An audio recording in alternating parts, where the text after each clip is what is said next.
Hey, welcome in. Sports Bit Betting Insight today. Pauly and Teddy, Thursday, September 28th. Big game breakdown. Thursday means college football. The four marquee games or games we want to discuss: Georgia, Tennessee, Clemson, Virginia Tech, Northwestern, Wisconsin, and Cal and Oregon. Plus, the play of the day. Big bad beats, bad bets, bad for the books. Only a couple days left in the regular season in Major League Baseball, so not going to be a lot of this next week. It's been a nice run, a fun run with MLB. Bad beat. San Francisco, Arizona, 3-1 Giants in the bottom of the ninth. Dyson blows it. Diamondbacks walk off with 3 in the bottom of the ninth, Teddy, and they were plus $1.25 in some spots. Oh, yeah. I mean, you want to talk about a bad luck season for Jeff Samardzija. What a perfect way for him to end it. You know, wise guys kept backing him right until the end, and Samardzija pitched great. 1 run over 6th inning.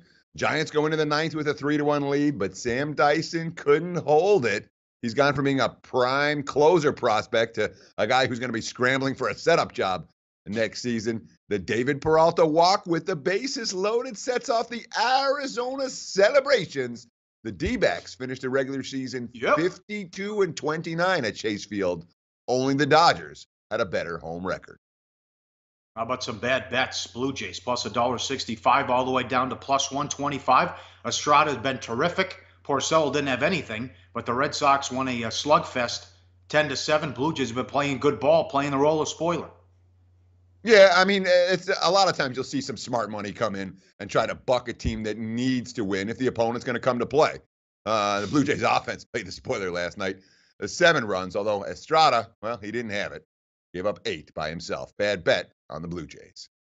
And the Angels, look at this, minus 180 up to 210. Richards didn't have much. They lose 6-4 in 10 innings. White Sox with the walk-off. Twins clinch. First team in MLB history to make the playoffs after losing 100 games. Yeah, 103 games last year. And, of course, the Twins clinched in a loss, but the money poured in on L.A. Everyone wanted to fade the White Sox yesterday. Garrett Richards had been showing good form. He lasted only 3 2/3 last night. And Nicky Delmonico knocks the Angels out of contention with that 2-run home run in the 10th. White Sox wins. L.A. out of the wild card race. Bad bet for anyone that laid the price with the Angels last night. Rough night for the shops. Bad for the books. 70-cent move on the Dodgers. Opened $2, closed $2.70. Shut out the Padres 10-0. The Indians opened $1.65 all the way to $2.05. They beat the Twins 4-2. Salazar, okay. The Twins only 2 runs came on a home run in the ninth. Yeah, and again, of course, the Dodgers win. The Indians win. Let's not forget the Houston Astros. You know, the Astros are chasing Cleveland, chasing 100 wins. They had a hot Justin Verlander last night. The odds makers made a legit mistake on this one. They didn't open it high enough.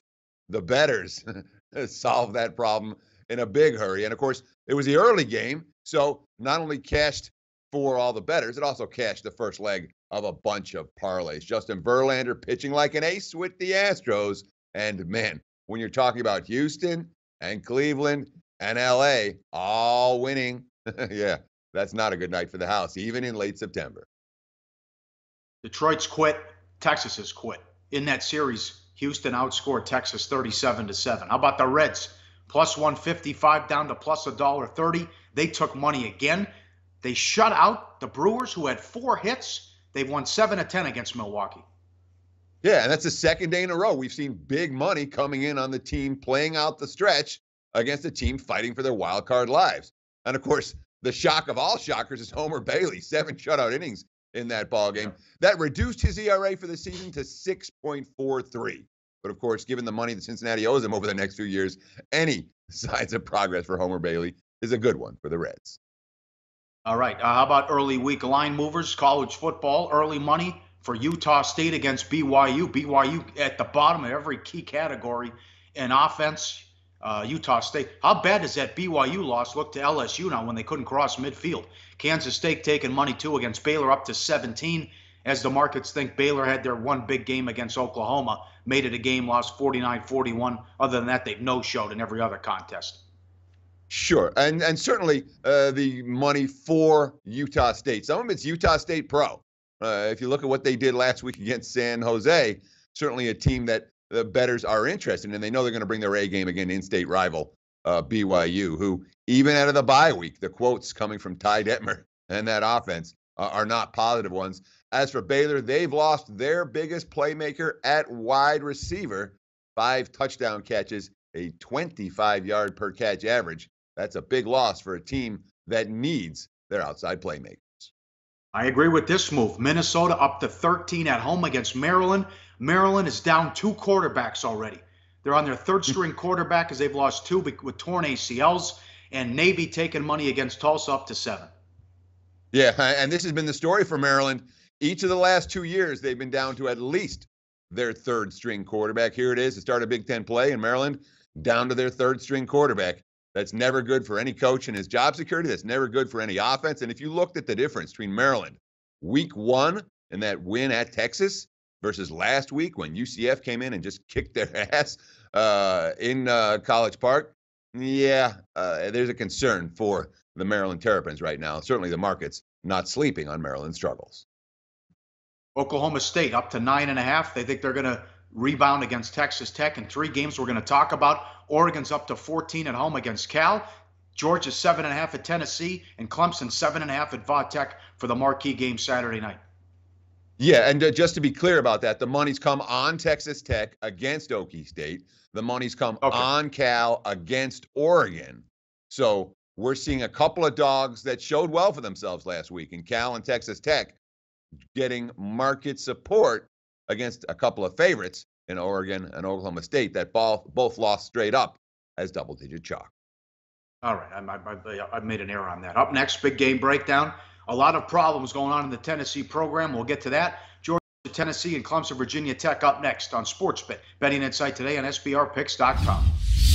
Go to SBRodds.com. Browse, compare, and shop live odds available at top online sportsbooks.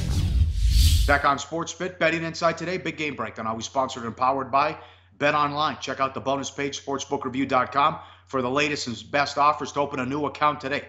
Georgia's up to 7.5, 47 the total at Tennessee. There is infighting. The coaches aren't getting along. There was a fight, according to reports, according to my contacts in the Tennessee locker room, and it showed as they beat UMass at home 17-13, one of the worst teams in all of college football. Now you get a red-hot team in Georgia, just stumped Mississippi State, and it's a revenge angle, too, as they got beat on a Hail Mary last year at home. Yeah, they sure did. Look at the pick right here. You could see the Vols celebrating on Georgia's home field in that contest. But when you look at this series and the recent series history, forget everything that's going on right now. The series history here says, don't be laying points. Don't be laying a touchdown. 3 of the last 4 being decided by a field goal, 1 of them by a touchdown. The Hail Mary last year on the final play of the game. I don't know that there's a series in the country that's been tighter or produced better games than the one that the fifth-year seniors are playing in this series. So with all the concerns about Tennessee, you have to note, the look-ahead line for this ball game, the games of the year, had this game priced as a pick-em. Now, given what's happened over the first few weeks of the season, we're seeing Georgia not a field goal. We're seeing them more than a touchdown in Knoxville against the Vols. That is a significant market reaction. Georgia D showing potential to be the best in the nation. A lot of NFL talent. Second year with Kirby Smart and DC Mel Tucker. NFL size everywhere. 4 starting linebackers. Average 6'4", 236. Looks like Fromm won the quarterback job. 9.4 yards per pass. 7 touchdowns, 1 interception. Eason's back, but he's listed at number 2 on the depth chart. And probably the best running back core in the nation with Chubb and Swift. Swift is up to 7.3 yards per rush. Chubb 6.3. And they've been terrific here with what they've been able to do with running the ball and playing solid defense. Well, yeah, they've got 3 backs on the roster. Sony Michel's a guy who is a third stringer on this team. He could be drafted in the NFL. So that's the type of running back depth that Georgia brings to the table. And you talk about Jake Fromm being impressive in his first couple of starts. Well, when you have 9.4 yards per pass, 7 touchdowns, and 1 pick, you're certainly doing something right. But we got to ask about Tennessee, because this is the key question. Were they just sleepwalking in that 17-13 win over UMass? Or is this team legitimately only 4 points better than Massachusetts on their home field? Look, we've seen Dormady win the QB job. I haven't seen a lot of upside from this kid. I'm not particularly impressed. 58.7% completion so far, just 7.1 yards per pass attempt, 6 touchdowns to 4 INTs. That's not a great ratio. So what does that mean? It means the offense relies on the running back. They've got one workhorse back in John Kelly, 81 carries, 450 yards, 18 receptions, 182 yards. He's tied for the team lead in passes caught, and no other running back has more than 64 yards. So basically, it's all John Kelly for the Vols offense right now, which is fine if they can run the football, but against Georgia, it may not be easy to run the football. And let's not forget, Georgia's strength running the football, that Tennessee rush defense was terrible at the end of 2016. And so far this year, they've allowed 5.1 yards per carry. I can really wonder, even with all the value on the Tennessee side, I wonder if they're tough enough in the trenches. You don't want to try to catch a falling knife in the betting markets. Game number 2, the big one. ABC, Friday night, 5 o'clock Pacific, Clemson, Virginia Tech. Clemson 7.5, 51.5 the total. Good article by Pat Forde, Yahoo Sports, that this has not been a great home field advantage the last few years for Va Tech. They hung in there in the ACC title game last year. They were down 35-14, cut it to 42-35 with a minute left remaining before an interception sealed it for Clemson. The freshman, Josh Jackson's been terrific. The quarterback, 65% completion percentage, 1,100 yards, 9.8 yards per pass. Look at the TDI and T ratio, 11-1. But step up in class here big time. A nasty Clemson defense. The front seven's terrific with Clemson as well. They beat Delaware, East Carolina, Old Dominion the last 3 games. 119-17 outscored those 3 after the win to start against West Virginia. Sure. And one thing that I'm always looking for, concerned about at this time of the year, is teams who put up monster numbers against patsies, and now they have to step up in class. And Virginia Tech, I mean, look, Josh Jackson, look at the graphic. He's put up huge numbers, 1,100 passing yards, 9.8 yards per attempt, 11 touchdowns to 1 INT, and he's got 144 rushing yards and a touchdown. You know, he's got the ability to use his wheels to scramble out of pressure. But when you're talking about Delaware and East Carolina and Old Dominion and trying to compare that, where they win 119-17 combined in those 3 games, trying to compare those teams to Clemson, you just can't do it. Josh Jackson's quote, "I really can't think of them having a great D-line or anything like that, because then that could affect my play. I'm just going to play like I always play. I know they have a great defensive coordinator, have a great defensive line, and coverage-wise, they run about everything." So Jackson's saying, well, I'm just going to do what I do. That might work against Old Dominion. I don't know if that works against a defense like Clemson's. Held Lamar Jackson in check.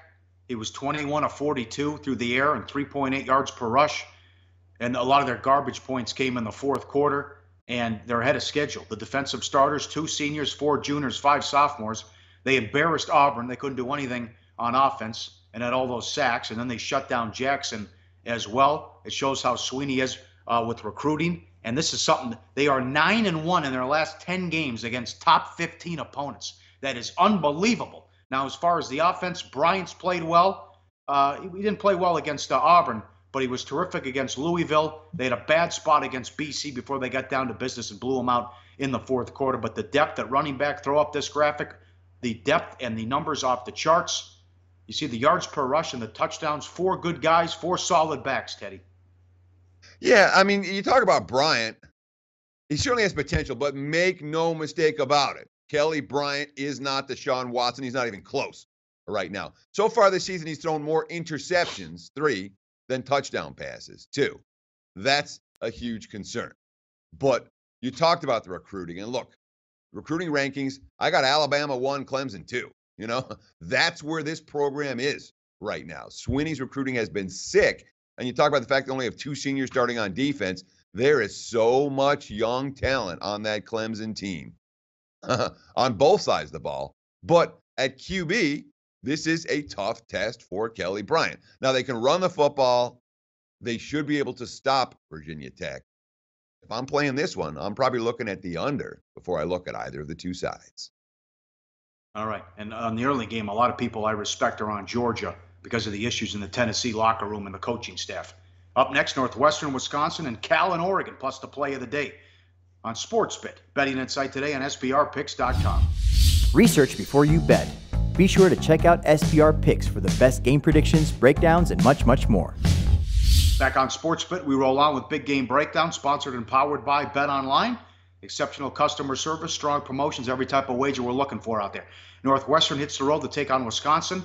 14.5, Badgers at home, 49.5. Georgia, Tennessee might play the best games. Northwestern, Wisconsin play the slowest. The series between these teams the last couple of years, 2014, 20-14 Wildcats. 2015 Northwestern 13-7, and last year 21-7 Wisconsin. Last three games combined 42-40 Wisconsin. Northwestern plays bend but don't break defense. Wisconsin has the game breaker at running back with Taylor, 438 yards, 8.3 yards per rush, and 5 touchdowns. They have depth at that position, and a guy who's really stepped up this year and improved is Hornibrook, the quarterback. Of course he has. I mean, Hornibrook's a guy who came in as a frosh, and he was very highly touted for a Wisconsin QB. And whatever, he played like a freshman quarterback for a team that wants to run the football. So far this season, good numbers, 70% completions. Look at the graphic. More than 700 yards, 10 yards per pass, an 8-to-1 TD to INT ratio. But again, as we talked about earlier in the show, I worry about the teams that haven't stepped up in class even once in non-conference play, now stepping up in class. Now, they were supposed to step up in class, and they played BYU, but that's not happening this year. So Florida Atlantic, BYU, Utah State, and a bye. Wisconsin's put up big numbers. Now they've got to do it against a real opponent. I like the over here because Northwestern's had all kind of problems on defense. They give up a ton of yards to Nevada. They were destroyed against Duke, and Duke did whatever they wanted. And Wisconsin, tough D, but again, it's who have you played. Remember, they had 3 key injuries already. Sitchy's out for the year as well. What do you think of this Northwestern offense, and if you agree with the total? Well, I'm certainly not going to play it over, as, given the series history, given the fact that they've combined for 82 points in the last 3 meetings between the two, given the fact that we like this Badgers defense. And Northwestern, look, the offense likes to dink and dunk. They're not going to take a lot of shots down the field. They're going to use ball control. They're going to try to burn clock. They're going to try to shorten the game. They're going to try to grind out first downs. But that Badgers defense, tough D to dink and dunk against. It's all upperclassmen starting, 7 seniors, 4 juniors, and also 6 upperclassmen on the second team. So even when the backups come in, you're talking about a very veteran unit. Clayton Thorson's a veteran at quarterback for Northwestern. Justin Jackson's a veteran at running back, but this team doesn't have game breakers at wide receiver to open up defenses. Last year, against the Badgers, only 7 points, only 14 first down. So the concern here for me about Northwestern, they're going to hang. That offense has got to grind out some first downs and stay on the field long enough to keep their own defense fresh. If the defense stays fresh, they are one team that the Badgers have really had a hard time pushing around in the trenches. Here's a quote from Wisconsin defensive back Dakota Dixon. Quote, "We know it's going to be tough. It's always tough playing Northwestern. In my years here, we've only beaten them once. They're going to play tough football the way it is supposed to be played." Certainly the Badgers are taking the Wildcats very seriously, as they should, given that recent series history. Last up, Cal and Oregon. Oregon at home, 14, 68.5 the total. A huge win for the books last week. The Saturday night game, Oregon lost outright at Arizona State. Herbert's been terrific at quarterback, completing 66% of his passes, 1,100 yards, 10 yards per pass, 8 touchdowns, 2 interceptions. Freeman, their star running back. The problem hasn't been the offense. They're scoring. It's what happened last week when they lost a shootout to Arizona State and getting stops because they couldn't stop anybody last year. And they brought in Levitt to be the defensive coordinator and Taggart, the new head coach, after what Helfrich wasn't able to do. So that's what they have to fix off the get-go. And I'll tell you, Wilcox doing an excellent job at Cal. A huge turnaround. They gave up over 40 points per game last year. It was 22 going into the USC game, and they hung in there until some turnovers late got them. Yeah, sure. Okay, let's start with the Oregon start of the equation. And certainly this offense has looked good against everyone, although they have not faced any of the better defenses that they're going to face so far this season. But defensively, you think back to the second half against Nebraska, a game where they were in control and then all of a sudden weren't in control. The game against Arizona State last week where they fell behind early and couldn't get enough stops to generate the time for their offense to move the ball down the field. I'm a big fan of Willie Taggart. Willie Taggart will have Oregon competing for national championships again. I'm confident of that.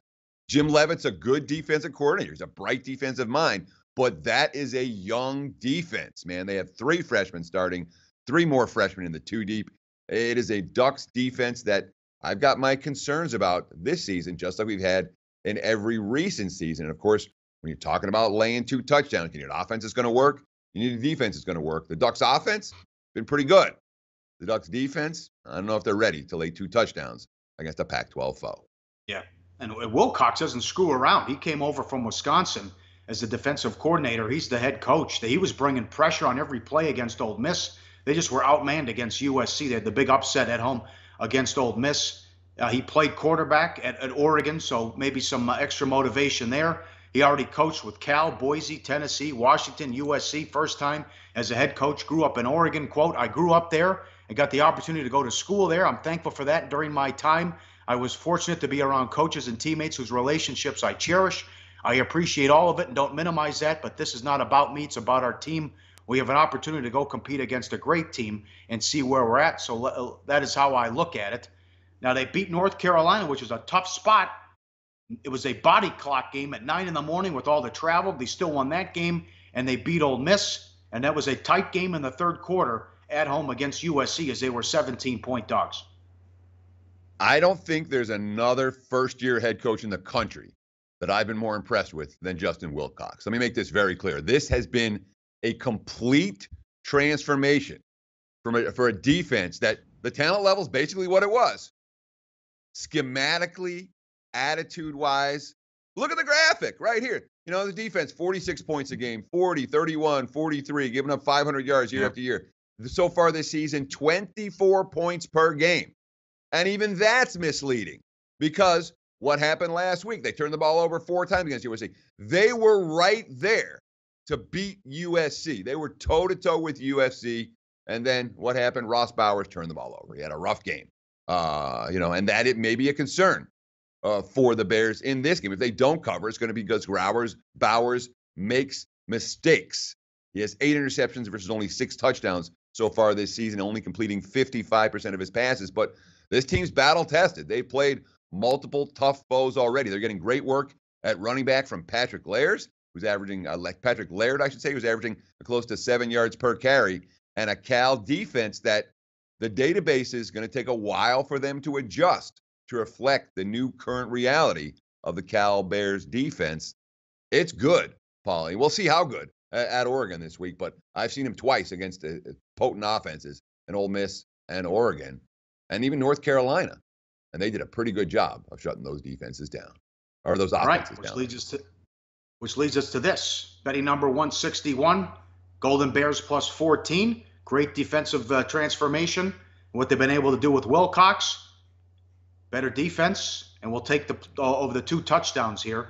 And it's 13.5 in some spots, so jump on this if you can get the 14. We'll take the 14 with Cal in one of the big Pac-12 games coming up. We'll recap everything that happens tonight in college football, NFL, Major League Baseball, and weekend preview edition tomorrow. The 4 marquee games in the NFL tomorrow on SportsBet. Betting Insight today on SBRPicks.com.